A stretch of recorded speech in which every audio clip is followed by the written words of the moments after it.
राम सीता के विवाह में अंतिम नेव जो श्री राम जी के विवाह में कलेवा के टाइम श्री राम जी ने सीता की माँ से क्या नेग मांगा। राम जी के विवाह के संपूर्ण कार्य विधि विधान से पूर्ण हुए। इसके बाद विदाई से पूर्व के कुछ नियम होते हैं। उसके लिए जानकी जी की सखियाँ राम जी और दूल्हा बने चारों राजकुमारों को लेकर कंवर भवन में गई। वहाँ पर विदाई की परंपरा के अनुसार रीति रिवाज होने थे।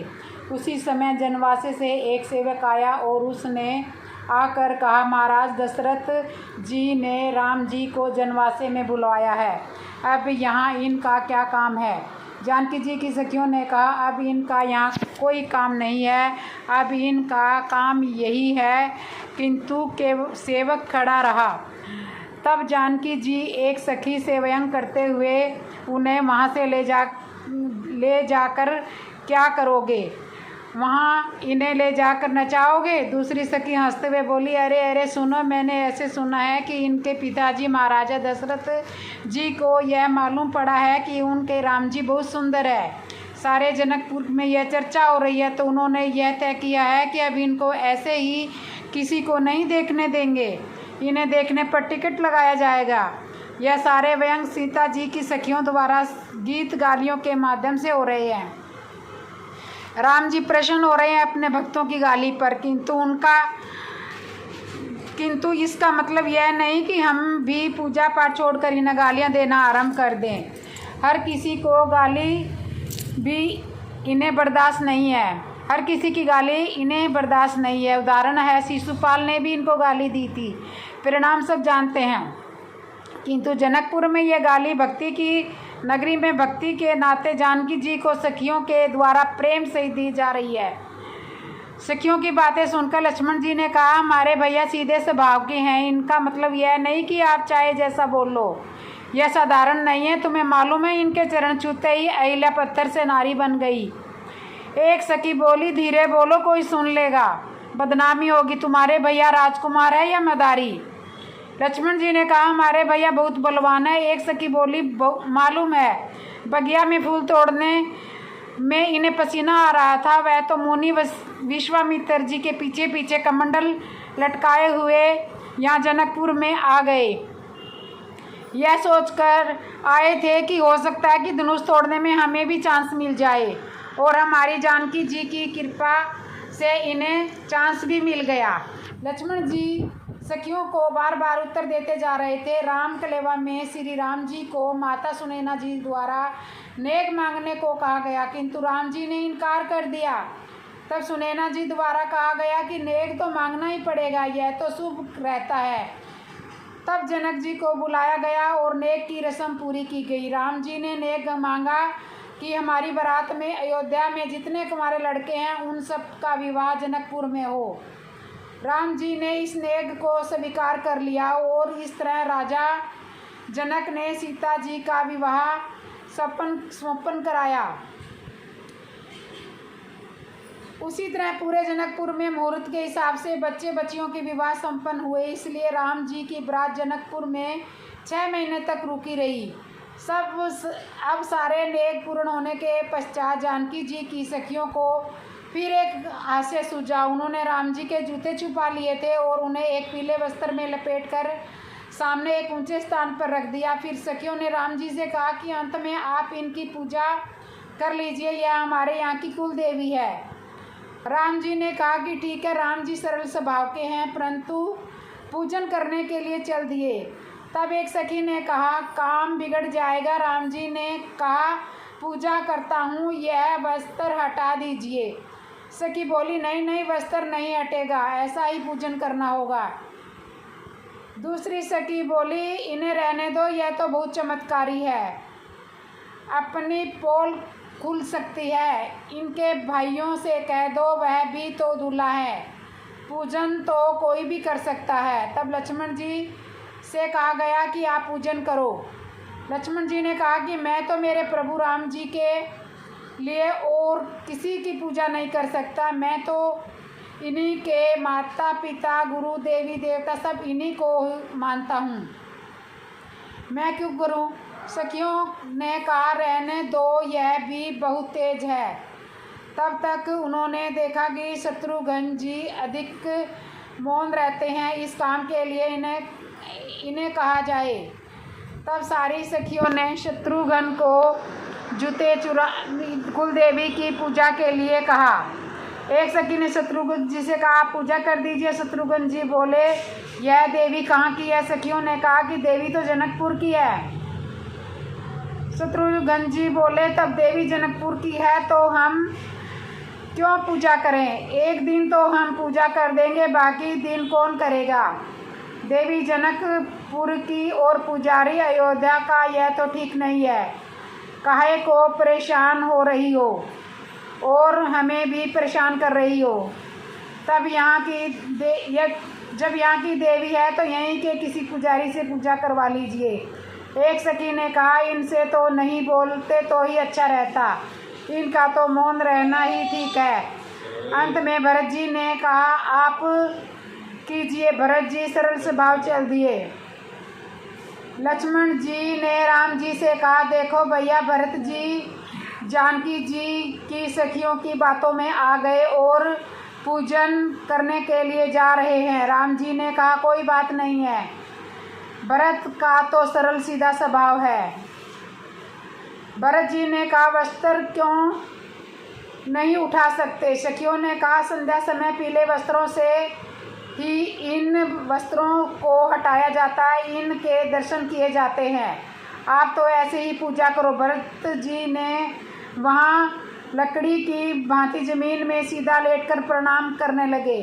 लक्ष्मण जी ने राम जी से कहा, देखो देखो भैया, भरत जी किस तरह प्रणाम कर रहे हैं। राम जी ने कहा, लक्ष्मण, भरत साधु स्वभाव के हैं। लक्ष्मण जी कहने लगे, यह तो मैं भी जानता हूँ कि भैया भरत साधु है, किंतु इतना तो सोचना चाहिए कि अब ये उनकी ससुराल है, सारी साधुता यहाँ इन्हें ही दिखानी है। इस तरह भरत जी प्रणाम करके वस्त्र के ऊपर पुष्प गंध आदि संप्रीत करके उस वस्त्र को हटाने लगे। सखियों ने कहा, ठीक है, अब तुम इनके दर्शन कर सकते हो। जैसे ही भरत जी ने वस्त्र हटाया तो सारी सखियां खिलखिलाकर हंसने लगी, क्योंकि उस वस्त्र के नीचे राम जी के जूते थे। सखियां तो खूब हंस रही थी। यह चारों भैया शर्मिंदा हो रहे थे, किंतु भरत जी की आंखों में प्रेम के आंसू बह रहे थे। सखियों ने कहा, देखो, तुमने किसे प्रणाम किया है? जूतियों को प्रणाम किया है। भरत जी ने कहा, धन्य है, यही तो मेरा असली मुकाम है। मैं तो तुम्हें भी प्रणाम करता हूँ, क्योंकि तुमने मुझे मेरा सही स्थान दिखा दिया। इस प्रसंग से तुलसीदास जी का यही कहना चाहते हैं कि जब राम जी वनवास जाएंगे तो 14 वर्ष इन्हें इन जूतियों के सहारे ही रहना है। भरत जी का यह भाव, भरत जी की भाव दशा देखकर जनकपुर की देवियां भी भावुक हो गई। धीरे धीरे स्थिति सामान्य हो गई। बारात विदा होने की तैयारियां होने लगी। यह सुनकर सारा रनिवास व्याकुल हो गया। सारे सीता जी की विदाई के लिए सब तैयार होने लग गए।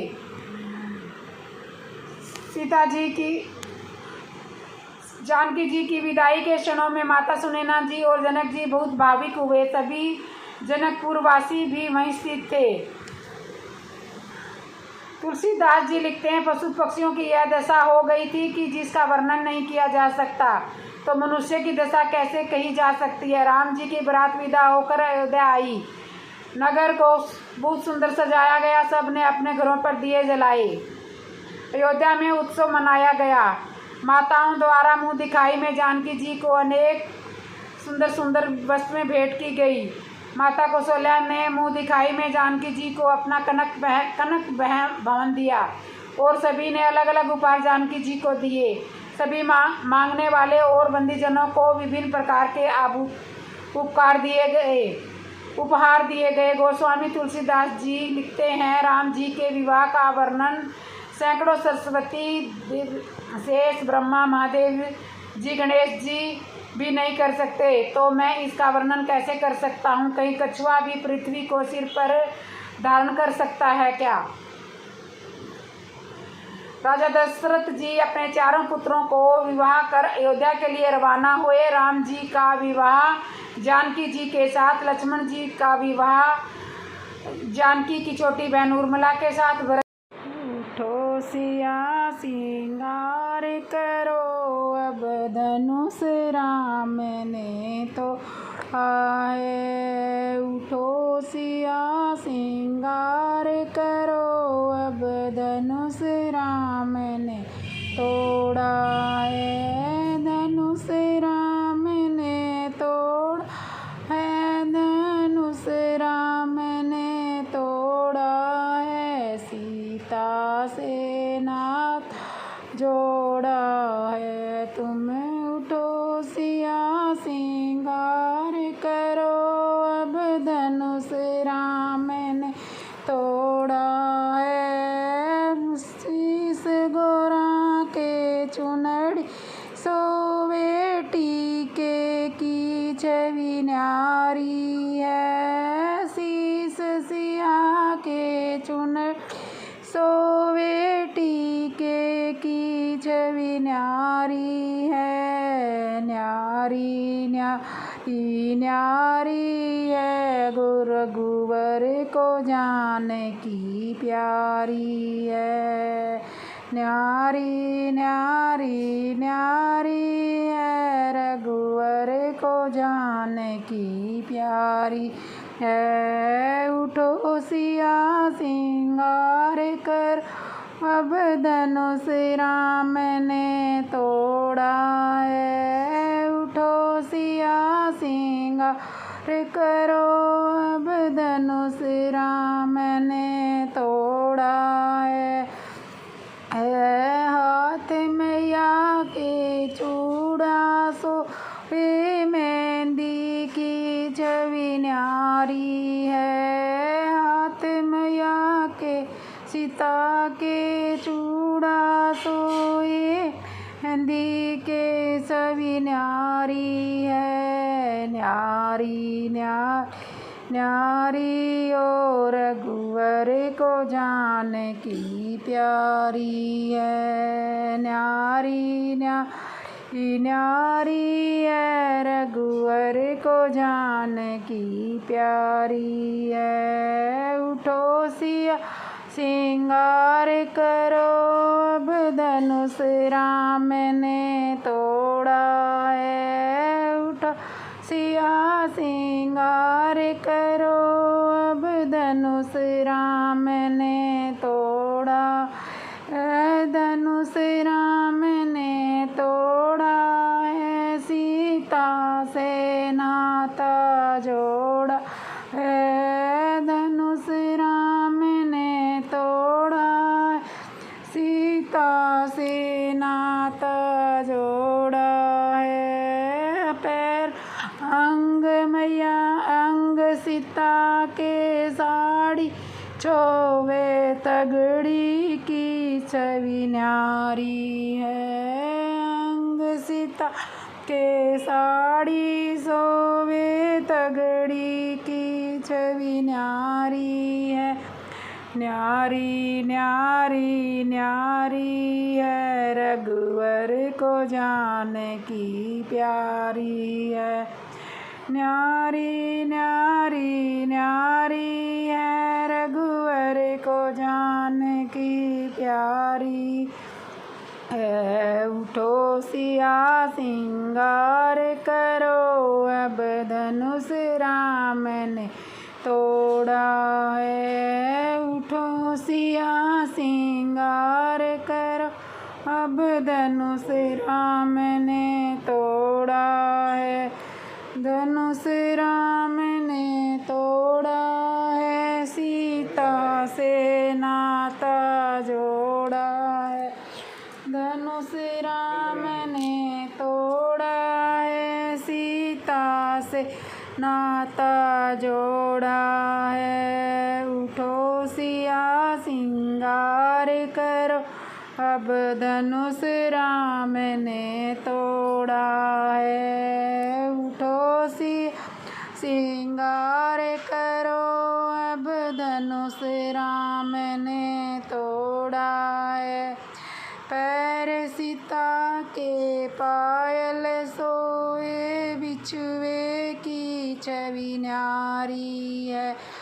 पैर सीता के पायल सोए बिछुए की छवि न्यारी है। न्यारी न्यारी न्यारी है रघुवर को जानकी प्यारी है। न्यारी न्यारी न्यारी है रघुवर को जानकी प्यारी है। उठो सिया श्रृंगार करो अब धनुष राम ने तोड़ा है। उठो सिया श्रृंगार करो अब धनुष राम ने तोड़ा है। तो दोस्तों मेरे चैनल को सब्सक्राइब करना, लाइक करना, कमेंट करना और बेल आइकन बटन ज़रूर दबा लेना और वीडियो को शेयर भी ज़रूर करना। और आपको ऐसे ही राम, सीता, हनुमान, शंकर जी सब की आपको ऐसे ही सुंदर सुंदर कथाएं मेरे चैनल पे आपको सुनने को मिलेगी। तो बेल आइकन बटन ज़रूर दबा लेना ताकि आने वाली हर नई वीडियो की नोटिफिकेशन आपको मिल जाए। और जिसने अभी तक सब्सक्राइब नहीं किया सब्सक्राइब कर लो और लाइक ज़रूर कर दो और कमेंट में जय श्री राम ज़रूर लिख दो। तो बोलो जय श्री राम।